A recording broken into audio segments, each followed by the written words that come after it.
नमस्कार बालमित्रांनो, इयत्ता पहिलीच्या इंग्रजी वाचन सिरीजमध्ये तुमचं पुन्हा एकदा स्वागत आहे।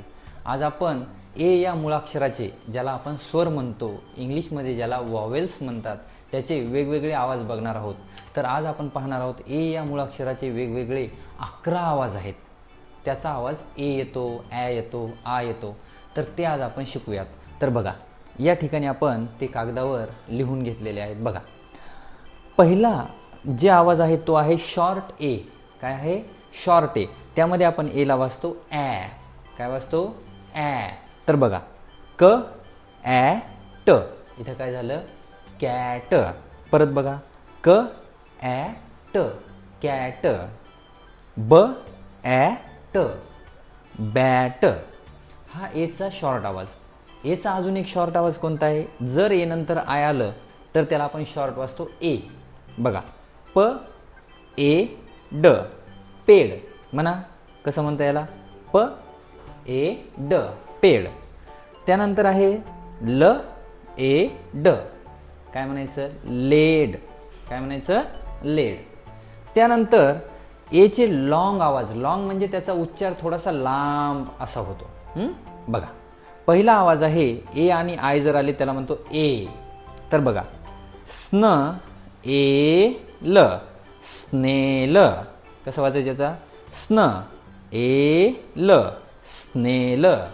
त्यानंतर दुसरा शब्द बघा, म ए ल, मेल। म ए ल, मेल। आलं लक्षात? त्यानंतर पुढचा आवाज आहे ए आणि वाय जर सोबत आले तर त्याला आपण वाचतो ए। मग बघा, ड ए डे, ड ए डे। त्यानंतर ब ए बे, ब ए बे। त्यानंतर पुढचा आवाज आहे जर ई आय जी एच, कोण कोण? ई आय जी एच हे जर सोबत आले तर याला म्हणायचं ए। काय म्हणायचं? ए। आता वाचा, ए ट, ए ट, ए ट। त्यानंतर डब्ल्यूचा आवाज होतो व, आणि याला म्हणायचं ए। मग व आणि ए, वे। काय म्हणायचं? वे। परत म्हणा, वे।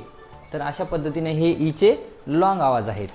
त्यानंतर ईचे पुढचे लॉंग आवाज बघा, हे बघा, दिसायला सर्वांना? लक्ष द्या इकडं। जर ई आणि आय आलं, आता तुम्ही म्हणसाल सर एचे आवाज शिकायलो आणि ई आणि आयचा काय संबंध आहे? तर आपण आज ए हा साऊंड शिकायलो। आलं लक्षात? तर त्यामध्ये वेगवेगळ्या अक्षरांचे सुद्धा आवाज तसे येऊ शकतात। इंग्रजी ही सोप्या नियमांची अवघड भाषा आहे। तर बघा, ई आणि आय याला सुद्धा आपण ए वाचतो। कसं?